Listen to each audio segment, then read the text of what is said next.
videos this year too. I've wanted to start a YouTube channel for a long time, but always felt overwhelmed when I broke down all of the work that goes into making a video. Having made 2 now, it doesn't seem so daunting anymore. I'm excited at the prospect of discovering more of my own voice as I write and edit more videos throughout the year. And hey, even if I don't end up producing anything by the time 2026 rolls around, I hope to still be here again next January to talk about all the games I played between now and then.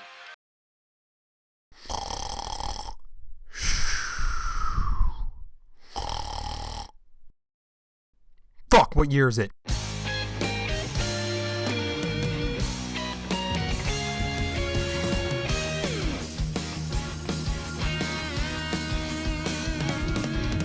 Okay, so I didn't make any new videos last year after the recap.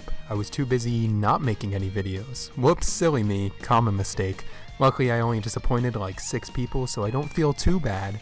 In 19 years, when I hit that coveted 100 subscriber mark, I might have to step up production. In the meantime though, a whole year has passed us by. I was gonna do another recap of my thoughts on the games I played for the first time in 2025, but I don't have as much to say this time. But when I thought back on the process of making last year's recap video, when considering what I would do for this year, I remembered how my favorite part of that process was selecting my favorite music from each game to feature in the video. So instead, this year, I want to talk about music. Don't tell anyone I told you this, but I love video game music. No, seriously, please don't tell anyone. I already have trouble being taken seriously. My Spotify Wrapped is a humiliation ritual. While I don't have nearly as much to say about the games I played last year, their soundtracks are a different story. So I skimmed through the OSTs of those games, picked a favorite from each, and compiled them into this neat list. Just like last year's video, I've ordered the songs in the same order I played through their respective games throughout the year, with 2 major exceptions. Ooh, so mysterious. Fair warning, I'm no music theory expert. I took piano lessons for 1.5 years, and most of the knowledge I accrued from that period has been replaced in my brain with, like, bugs and spit and cardboard and fucking Kingdom Hearts lore. Roxas! Roxas! Roxas! In spite of that, I'll do my best to articulate why each of these tracks resonated with me either within the context of the points that they play in their respective games or outside of their established context, depending on the track. Link to a playlist with all these tracks in the description below. Let's do this. Yo, bro, why are you doing that? How about you mind your own fucking business, Jay-Easy? Wow, okay, that was an extreme fucking reaction for no goddamn reason. You know what? Fuck you, pal. Yeah, you talk a lot of big shit. I shouldn't have said that. Yeah, I think I really pissed him off. I gotta get out of here. As a certified NES music and Mega Man skeptic, even I'll admit the music in these games isn't half bad. Catchy, energetic melodies are the name of the game here, as is the case with most platformer franchises, though Mega Man has a unique texture to his music that makes him stand out amongst the crowd. His music has a little bit of an edge to it, it's seasoned with drama. There's a level of importance conveyed by each of the pieces in this game, from the determined sounding Gutsman stage to the groovy Cutman stage. And no song from Mega Man 1 exemplifies this better than Dr. Wily Stage 1, a bit of an underrated track if you ask me. Underrated, you may be thinking, everyone knows that one, you know, wrong, worm, back in the dungeon, come on, in the dungeon you go, there we go, alright. That's Mega Man 2's iteration of the Wily Castle theme, and while I, just like most, prefer that take on the song, it has unfortunately overshadowed its also great predecessor.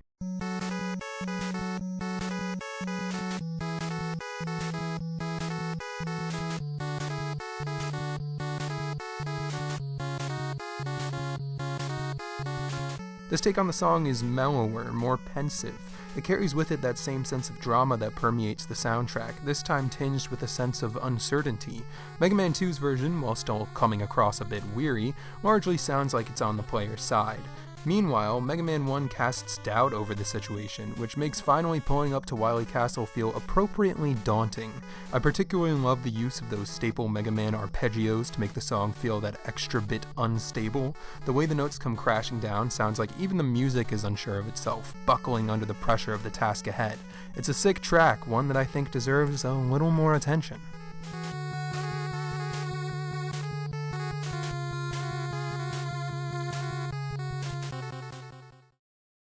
And from one blue platformer mascot to another, here comes that blue fucking rat.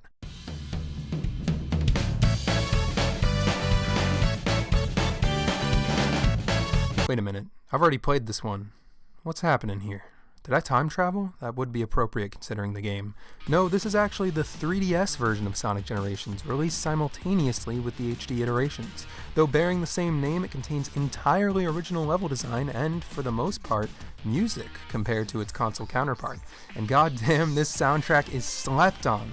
Some of the work done on this OST rivals that of the console versions. There are some great tracks here.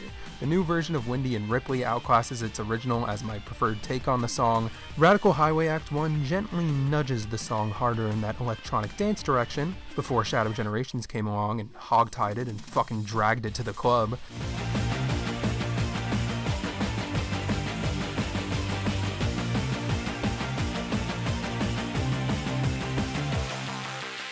And Tropical Resort's faster, rockier Act 2 remix is a banger. But if you've played Generations 3DS or even just skimmed the soundtrack on YouTube or something, you know what the best song from the game is.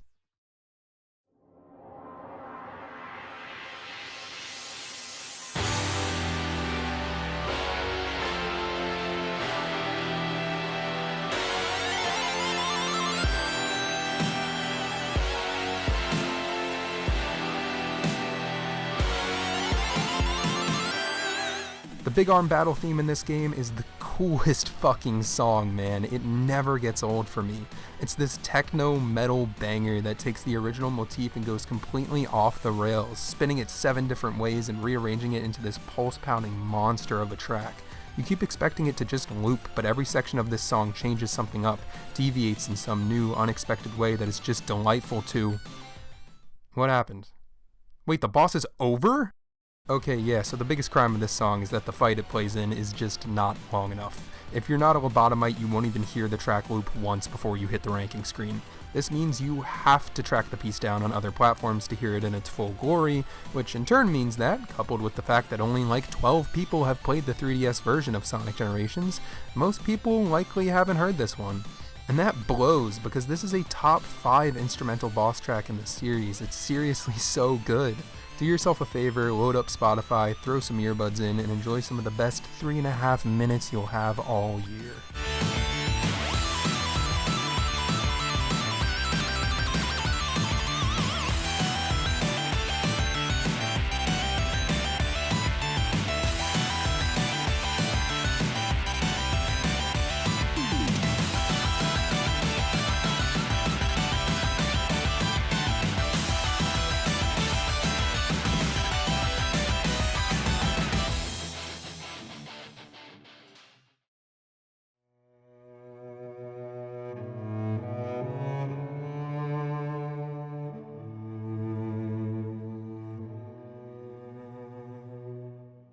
Journey is an interesting one because the entire soundtrack is sort of like one continuous song. It's like an orchestra is playing a gorgeous medley that dynamically shifts depending on the in-game situation.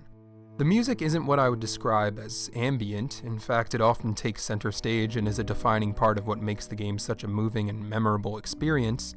That said, the music itself ironically isn't that memorable from a melodic standpoint, adopting more of a film score approach to its composition. I normally don't care for video game soundtracks that sound like they're attempting to emulate film, but in the case of Journey, it actually works quite well. See, Journey is a short game. You can burn through it in like 2 hours, and that's exactly what I did. And I'd argue that's the best way to experience the game because there really aren't any seams in Journey. No loading screens, no long cutscenes, no teleportation or fast travel. The entire game is one continuous trek across some sand dunes and up a mountain. And so the soundtrack, smartly, is designed to capitalize on this momentum and push the player through the game world without pause. It gradually changes moods from playful to disquieting to peaceful, and the best track in the game, fittingly named Apotheosis, is a triumphant climax that serves as the penultimate song in the OST and the last thing you hear before rolling credits.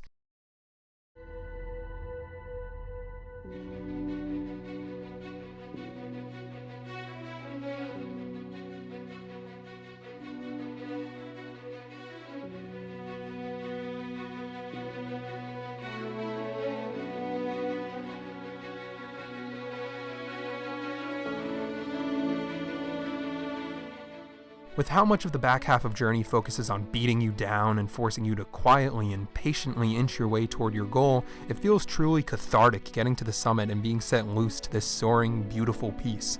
The way the orchestra explodes in, only to fizzle out into that steady and focused string section, perfectly encapsulates the feeling of being on the precipice of reaching a goal that you've been working toward for a long time. The excitement, the relief, the determination, all spiraling together and funneling into one last push until...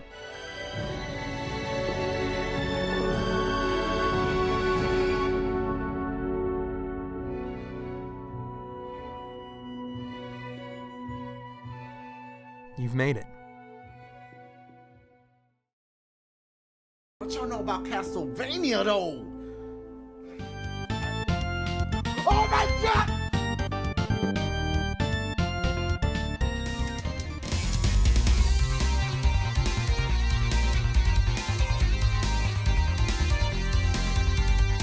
Castlevania music fucking rocks. Everybody knows this. I know it, you know it, the Smash developers know it because they remixed every Castlevania song in existence for Ultimate. Still no new Sonic remixes though? What's that about? Chop chop, guys? It's awesome.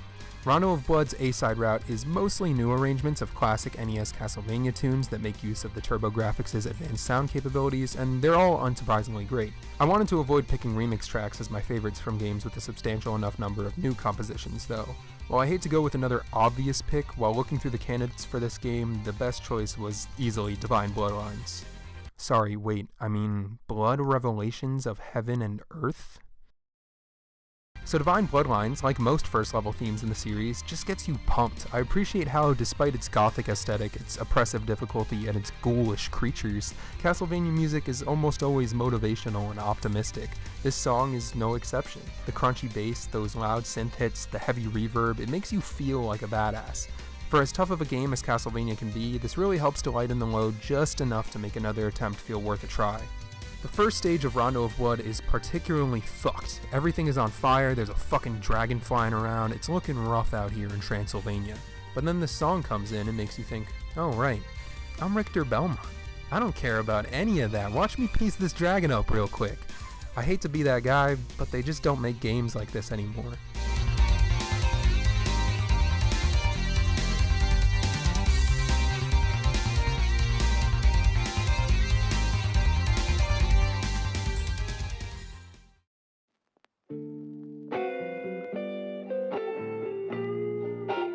The soundtrack to Travis Strikes Again, No More Heroes, much like the game it belongs to, was a bit of a mixed bag. I see a lot of love for both on the internet, and I can totally see where those people are coming from. There is a lot to love here. The music in this game dives headfirst in the opposite direction of No More Heroes 2. Where that game went loud and varied and catchy, TSA goes quiet and repetitive and droning. Back-to-back EDM and house beats that sound like a trip to the club that's gone on way too long, and you think you saw your ex there at one point maybe, really fits this game, which is noticeably bleaker and more reflective than the previous entries. In No More Heroes 2, the main antagonist is the CEO of Pizza Butt, who is, of course, Jasper Bat Jr., a little baby in a Professor X hovercar who transforms himself into a big inflatable superhero, and then Travis does this to kill him.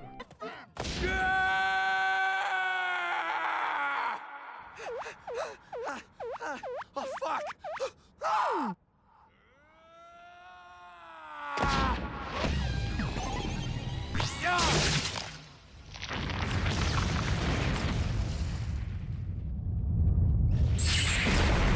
In Travis Strikes Again, the main antagonist is a depressed video game developer.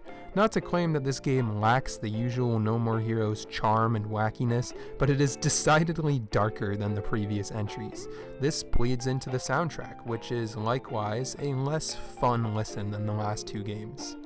There are, however, some standouts. Silverface's battle theme on Your Mark, Get Set, Go from the Killer Marathon DLC is unhinged.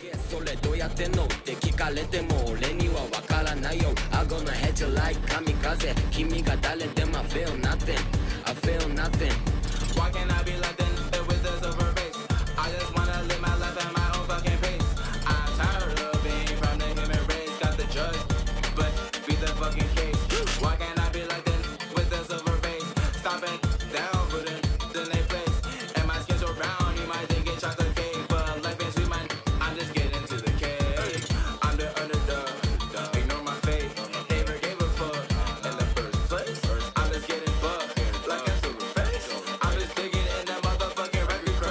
Kill Your Artificial Mind is one of the few tracks that captures the energy of the previous 2 installments, and the music that plays while you're bumming around the trailer in between Death Drive games sounds like music that will play while you're bumming around a trailer. The one song that has really stuck with me since finishing the game, though, is one of the credits themes, titled Come to Me.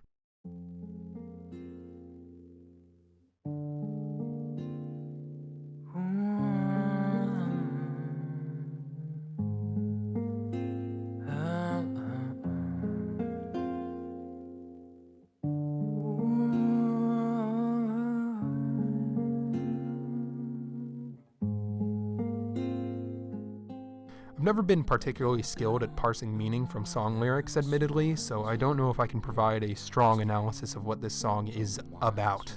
In spite of that, everything about this song speaks to me in a way that is difficult to articulate. The sense of longing and regret conveyed not only by the words being sung, but by the quiet, remorseful cadence of their vocalist, and of course by that incredibly moving bit where someone begins whistling the main leitmotif of No More Heroes toward the end of the track, hits me hard. The song speaks to the very raw and vulnerable emotional core in the middle of all the chaos and violence and bloodshed that makes up No More Heroes, and is a testament to why these games mean so much to me. It's fitting that Suda's most self-confrontational entry in the series would end with a song that feels like a quiet embrace. Come to me, this is now the end of the world. And come to me, can't you see this house unfold? Come to me, now you stand beyond the fear, yeah.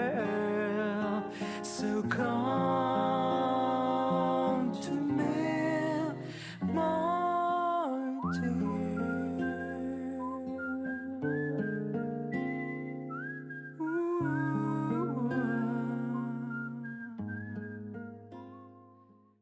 Okay, back to Mega Man. Skipping over 2 because I played that one years ago and moving directly to 3.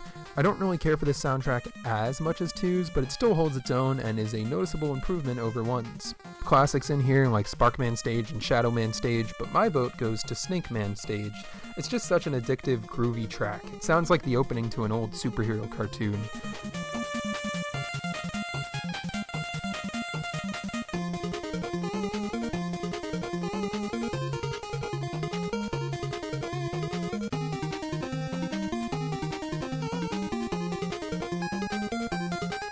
Most Mega Man music sounds determined, but this one might embody that feeling more than any other track I've heard from the series thus far. Each segment pushes the stakes a little higher without ever dropping off in tone or intensity. It just might be my favorite Robot Master theme of the original trilogy, and it has far and away my favorite Smash remix of any Mega Man song. Honestly, don't even bother listening to the original version, just check out that Smash remix. Ignore this whole segment of the video, actually. Snake Man isn't even real. Gaslight, gaslight, gaslight.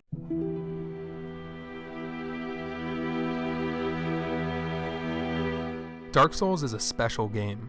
I'm sure the people who haven't played it yet are sick of hearing that, but I've never felt truly transported to a game world quite like I did the first time I explored Lordran. I'd love to talk in depth about it at some point in the future, but the focus of this video is squarely on music. With that in mind, the music of Dark Souls isn't something I'd put on to listen to when I'm not playing the game. That isn't to discredit Motoi Sakuraba's incredible work on this game. As sparse as music is when actually playing through Dark Souls, every track featured in the game perfectly characterizes the boss or location that it's tied to. These songs just have a tendency to blend together for me, as many of them share the same grand, imposing orchestra plus choir formula. And this is precisely why the final boss, Gwyn, Lord of Cinder, contains my favorite song in all of Souls so far.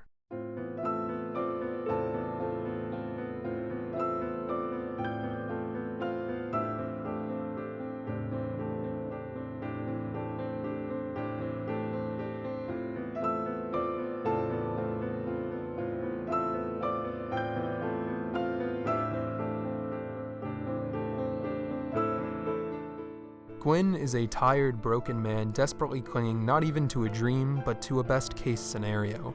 He fights to keep the first flame alive, a fire that, while lit, will prevent the world of Lordran from falling to darkness. However, he and most everyone in his kingdom have already fallen hollow, and there isn't much left to save as the world unravels. He isn't a god or a monster, he's not even a powerful warrior by the time you encounter him. As such, his song doesn't pretend at grandeur. Instead, it's a desperate, melancholic piano piece. It sounds like a plea from Gwyn to just let him win, to please let him keep the fire going. Those powerful repeated chords around the 2-minute mark sound like the song is begging for you to let up.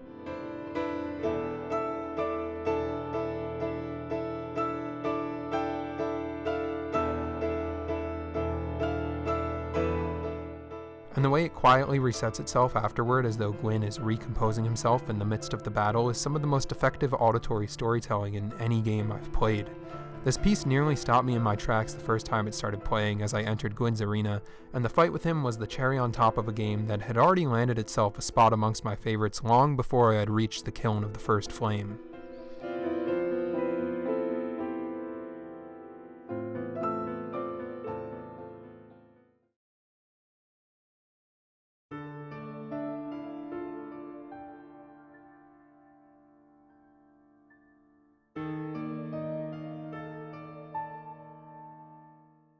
I was on a Dark Souls kick after finishing the first game, so Dark Souls 2 is up next. This one's soundtrack didn't stick with me as much as the first games did, and my favorite track on the soundtrack actually isn't even fully heard at any point in the game. It's titled Queen of Drang Lake, and is effectively the theme of the game's twist villain, Queen Nishandra. It's a nice companion piece to Gwyn, Lord of Cinder. Nishandra, unlike Gwyn, never had good intentions. She single-mindedly coveted power and orchestrated the events that led to the downfall of Drang Lake, specifically so she could seize it. She left her husband a shambling, broken husk of a man and doomed her kingdom to the same terrible fate as Lordran, all for her own gain. Her theme, then, feels like a commentary on her actions, and the most prominent emotion conveyed by it is not scorn, but pity. There's a running theme of the final bosses of Souls games being tragic characters, and while I would at first have assigned that title solely to Vendrick, her husband, Nishandra is equally tragic. Born of a being of chaos incarnate, Manus, father of the Abyss, whom you fight in the first game, her song reflects how her nature is simply a result of her ancestry. While the song occasionally veers in a sinister direction, despair is the emotion most central to the piece. Despair not only at what the land of Drang Lake has become under Nishandra's rule, but at the inevitability of her actions, a woman doomed to evil by her father. Her song mourns her, a person incapable of anything other than want.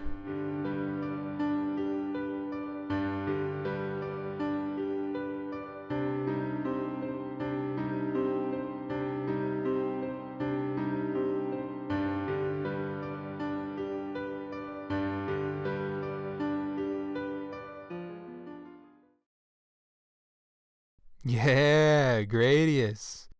You guys like Gradius, right?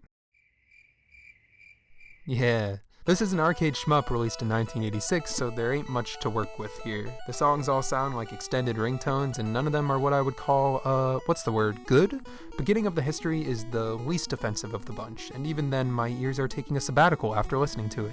After the semi-pleasant opening 10 seconds, the song just kinda devolves into this awkward jumble of ascending and descending notes. You hear this at the beginning of every stage as you scoop up power-ups for your ship, and I imagine this is meant to excite you before the level begins proper, but I'm really just excited for the song to end so I can clean the blood out of my ears. This is also the best song in the game. Listen, Gradius is a lot of fun. Just, play it on mute with Spotify open in the background.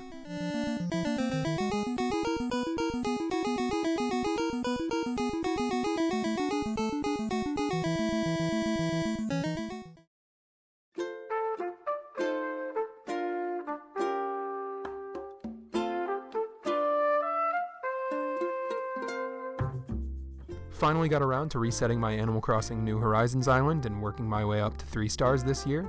Playing this game in mid-spring was a real nice vibe. I got hooked on it all over again for a few weeks. It was a nice distraction as my schedule started to get busier and I had less time for games.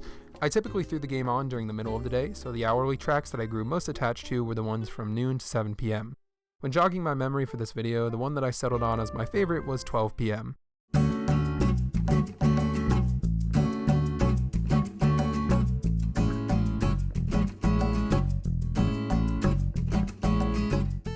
Just hearing the acoustic guitar in the first few seconds felt like feeling the warmth of the sun on my face. It's such a comforting and playful track.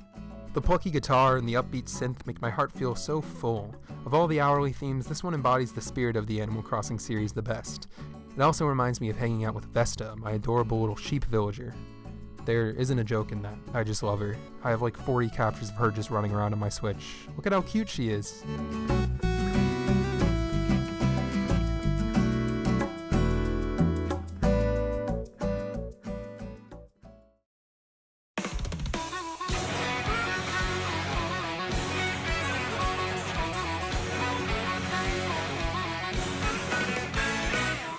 Picking the best song in Mario Kart World is like picking the best song in Mario Kart 8.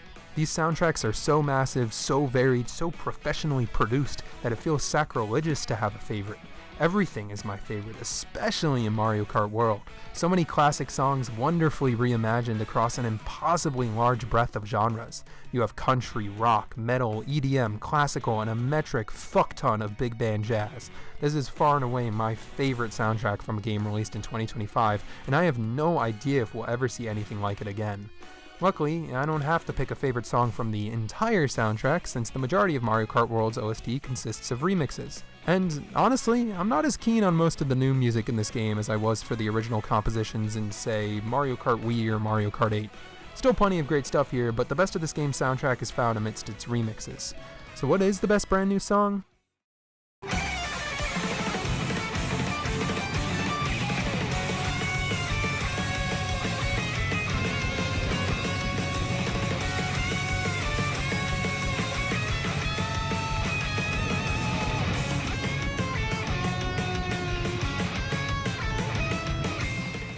I have heard no one mention this piece when discussing their favorites from the game, even when narrowing the conversation to new music, and that's a shame because this is my favorite Bowser's Castle theme.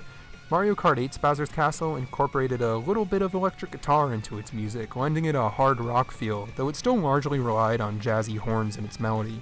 Bowser's Castle in Mario Kart World is a full-on metal track, with the BPM cranked up to 11. The electric guitars are wailing and the drums are being played by an escaped convict from hell. Bowser's Castle is the most chaotic, fast-paced, technical track in the whole game, so a song like this is just perfect for it. Rainbow Road, eat your heart out. This is the best nitro course in Mario Kart World, and I will die on that hill.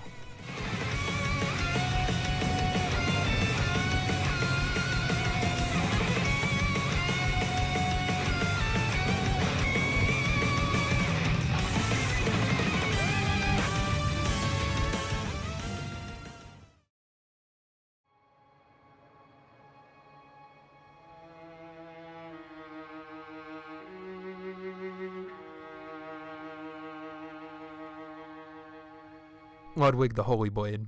It's Ludwig the Holy Blade. Please help us. Alongside this, the great terror looms. Weakness is coming.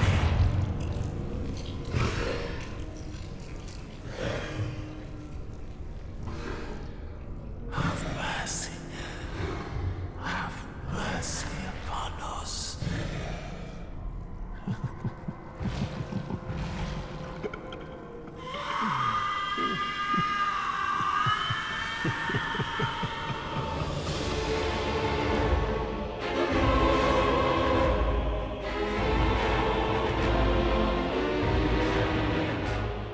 Like, come the fuck on, man. I could do a whole spiel here, but you already know what the best song in Bloodborne is. The eerie, haunting cello cueing him in, the shaky, uncertain strings of the first phase as you contend with his beast form, giving way to that full, sweeping, dramatic orchestra as Ludwig regains his consciousness midway through the fight, with the song transforming from meandering madness to the embodiment of visceral and calculated bloodlust. It's perfect. Just play the damn song.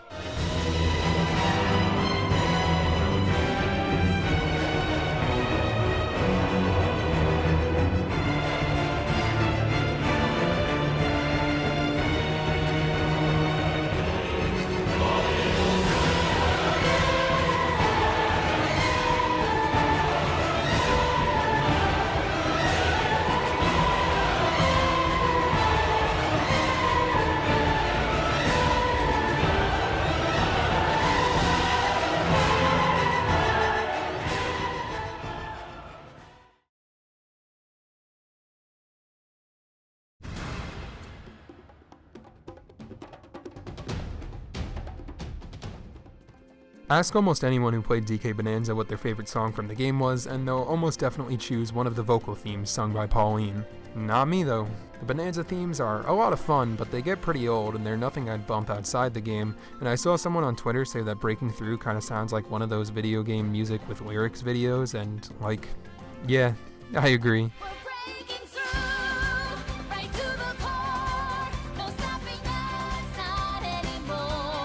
The new iterations of classic TK themes are great, but again, no rearrangements allowed for games with original music. That left me in a bit of a jam, because I honestly don't remember most of Bananza's original compositions. Of all the Nintendo EPD-8 3D platformers, this one has far and away the least memorable soundtrack. I was this close to just picking the Lagoon layer and calling it a day, but I did my due diligence and re-listened to all of the main layer themes and... In case it wasn't obvious, I'm a sucker for when Mario Universe titles dabble in metal music. Bowser has been rocking the electric guitar for a minute now, but I was pleasantly surprised to see K. Rool pick up the mantle toward the end of Bananza. You can make the case that he's been a shredder since day one, since Gangplank Galleon has what sounds like the Super NES's approximation of an electric guitar solo in the middle.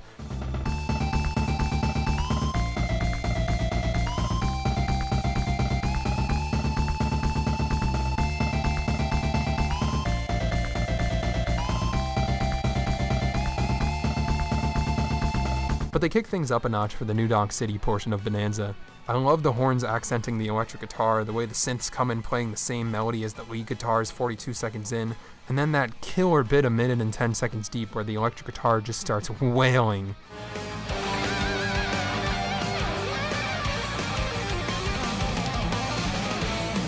New Donk City was already the best bit of DK Bananza, but I'd forgotten how much the carnage of that finale was elevated by the score. The brass throughout really fits the big city and crisis feel, and the hard rock feel lends the song the sense of urgency and dramatic weight it needed to make the endgame feel appropriately climactic. Bananza may not have my favorite soundtrack on the list, but the composers really locked in when it mattered most.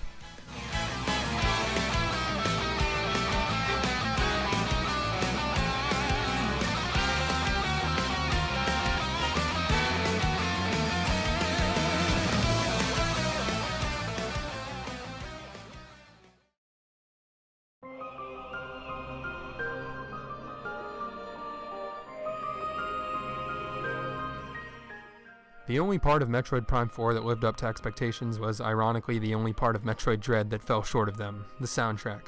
Kenji Yamamoto must have played a different version of this game, because the music transcends everything else the game accomplishes. The first time I heard that snippet of Fury Green's overworld music in that 2024 June Nintendo Direct, I knew we were in safe hands. In fact, I was this close to picking Fury Green as the best track from the game, but there was one more that made even more of an impact during my playthrough.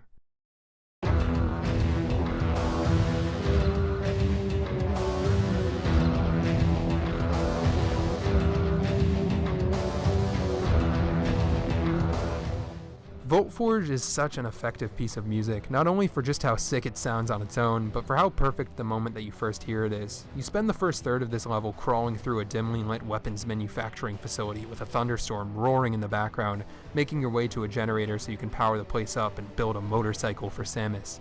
And when you finally power that generator up and everything springs to life, this track comes crashing in with the fury of the thundercloud raging overhead.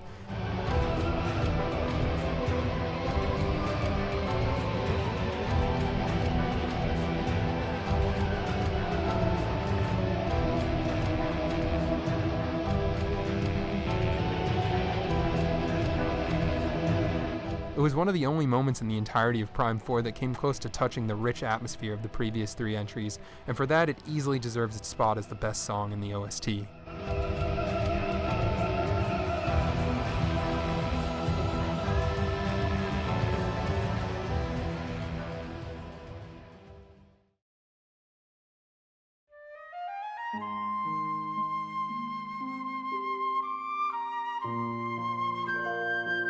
I reserved the end of this video for the two games that impacted me the most in 2025, and the two whose soundtracks I had on repeat throughout the entire year, Kingdom Hearts 2 and Kingdom Hearts 358 Days Over 2. This entire video was just an excuse for me to gush about Yoko Shimomura's godlike music. Every single track in the Kingdom Hearts franchise is a musical masterpiece, to the point where it feels like a disservice to choose just one as my favorite.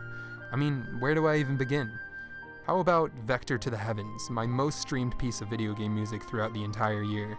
For the entirety of 358 Days Over 2, you feel this growing sense of unease as the train you're on nears the end of the tracks. You're not quite sure how the train wreck is going to go down, but you can tell there's gonna be one. You spend almost 20 hours getting attached to Roxas, Axel, and Shion, watching them laugh, watching them cry, watching them fight, and you feel yourself getting just as attached to their friendship as they are to each other. They're the only good thing in each other's lives, and the moment where those lives fall apart completely is accompanied by one of the most gut-wrenching pieces of music I've heard in a game. Shion's theme, Musique pour la tristesse de Shion, plays several times throughout Days before the climax of the story, so you've likely grown familiar with her motif. It's a melancholic piece, it sounds like soft crying, and it perfectly fits Shion. She's adorable, she's brave, she's thoughtful, she's feisty, and she wasn't meant to exist, and you can feel the song contemplating how a person so beautiful could possibly be a mistake.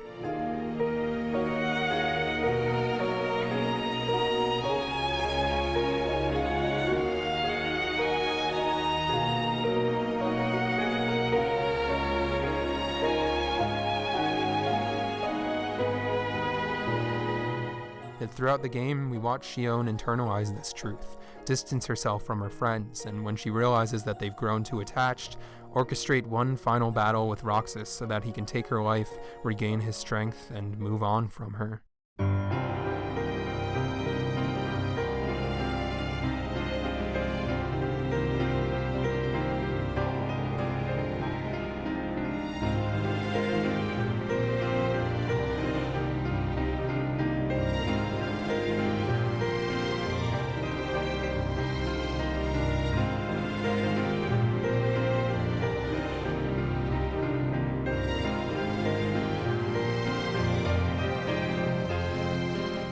As you take control of Roxas doing the hardest thing he's ever had to do, Shion's theme comes pouring in, only this time it's loud, it's desperate, it's crying out in pain.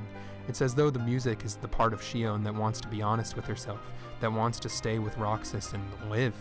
But then Kairi's theme comes in, and Shion is reminded that she doesn't deserve to live, that she has to die to save the one person who can end Roxas and Axel's suffering.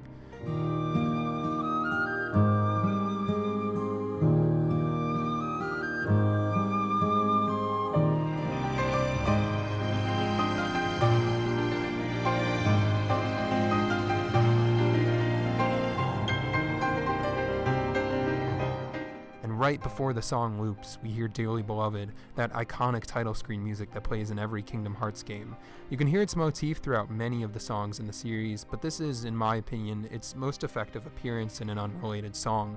The way the pianist slams his fingers down on the keys to play the first note, before easing up to play the rest, as if to sonically portray Shion abandoning her overwhelming sadness and accepting her fate for the sake of the two people to whom she is most dearly beloved, gets me every time I hear it.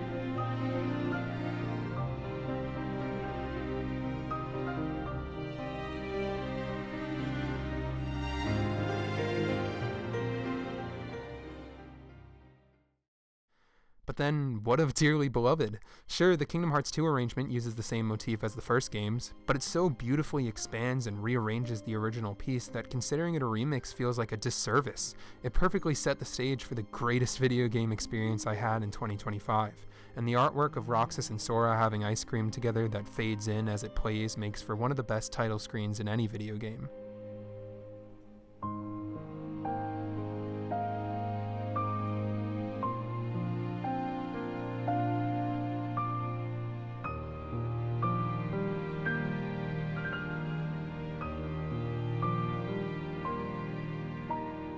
And then there's Roxas. Holy shit, Roxas. Sora's side of Kingdom Hearts is very fun and whimsical. You know, he gets beaten a bit here and there, tested to see if he's a real hero, but he also gets to meet Santa and play with Eeyore, and hey look, it's Pumbaa. Now we go over to Roxas's side and... The demons, they're after me. Hey, they watch me, they're in my head. The demons are in my head. Don't do it, I shall speak. Fuck you up. Stop. Roxas's theme sounds just as hazy as his memories at the start of Kingdom Hearts 2. Just like the player, Roxas knows something is off, but he can't put his finger on what exactly is wrong, why he feels the way he does. While the main melody in his theme almost sounds happy, the piano underscoring it and the slow tempo of the piece gives it this bittersweet feeling. Just like with Xion, you can tell things aren't going to work out for Roxas, though his theme carries with it this feeling of tired acceptance. So when Roxas is torn from his simulated life, his first and only summer vacation coming to an end, and this track slowly trickles in, that moment stuck with me all fucking year.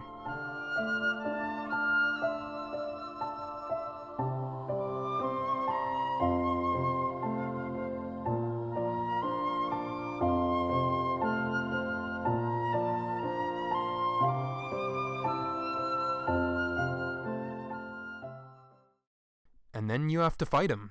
This is one of the hardest mandatory fights in the entire series. You have to use every single ability you've learned throughout the entire game to have a fighting chance against Roxas, who is throwing everything at Sora in a last-ditch attempt to win his life back. Unlike his best friend, he won't just accept his fate after all, and so his theme creeps back in and then builds into this heartfelt crescendo as Roxas puts on a light show for Sora. How kind of him.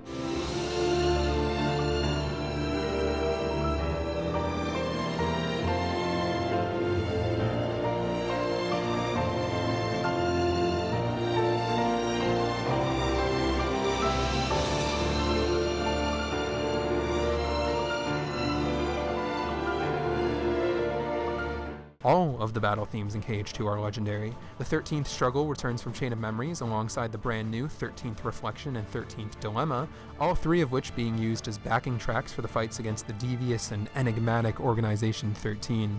These guys are a lot more sure of themselves than Roxas or Xion, and so their themes sound suitably imposing. Anyone who's played the game is going to be hit with flashbacks of "Dance, Water, Dance!" hearing the opening to the 13th Dilemma again.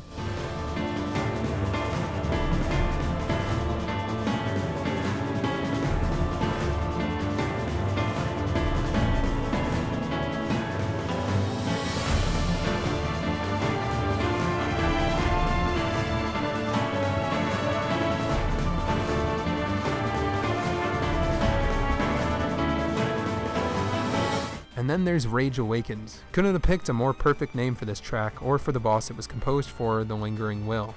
It so perfectly suits the concept of a suit of armor possessed by the leftover rage of its former wearer, a person with so much willpower that it lingered in their armor long after they lost their body. Hearing the chorus of this song as the Lingering Will pulled out his desperation move and started flying around the screen at fucking 300 miles per hour was one of the most tense moments I had in a game all year.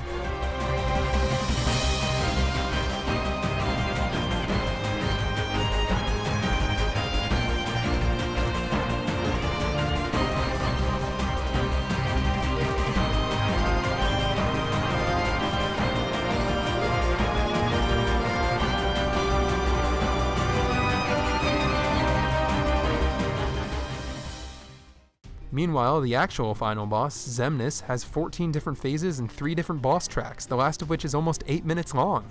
Shimomura just keeps one-upping herself in the 11th hour, with her efforts culminating in Darkness of the Unknown. You fight a giant dragon made out of a castle controlled by the leader of an organization filled with guys in black coats who sits on a throne in a bulky suit of armor with his head resting on his chin like the anime character he is, in a place called the World That Never Was, and then this shit comes on.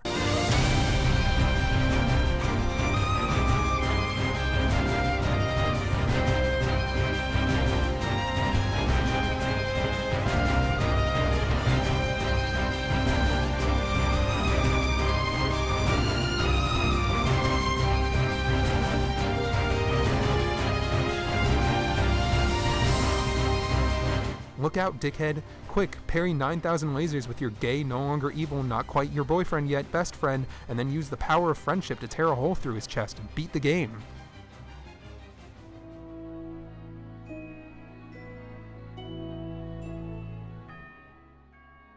And then, as the credits roll, Sanctuary by Utada Hikaru.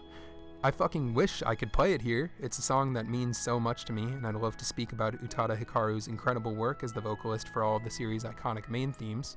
Unfortunately, this video is going to get sent to prison if I do, so what you're hearing now is the almost as good orchestral version. Do yourself a favor, and if nothing else, take a listen to this song in particular. I love it to pieces, and I don't think words can do it justice. It's in the playlist in the description below.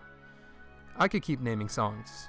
No, seriously, I could. Tension Rising, Sacred Moon, Lazy Afternoons, Cavern of Remembrance, Organization 13, Another Side Battle version. There are so many masterpieces between these two games. But my point is that Kingdom Hearts music is fucking godly, and it got me through a year that was, for me, while not at all bad, pretty turbulent all the way through to the end. So in case it wasn't already obvious, I have no single favorite from either of these games, because they're my favorites from the year in their entirety. If that feels like a cop-out, good. Now you have an excuse to go listen to these soundtracks and pick your own favorite, and then tell me why it's Bounce-A-Rama from the Winnie the Pooh world. See you in a year. Peace.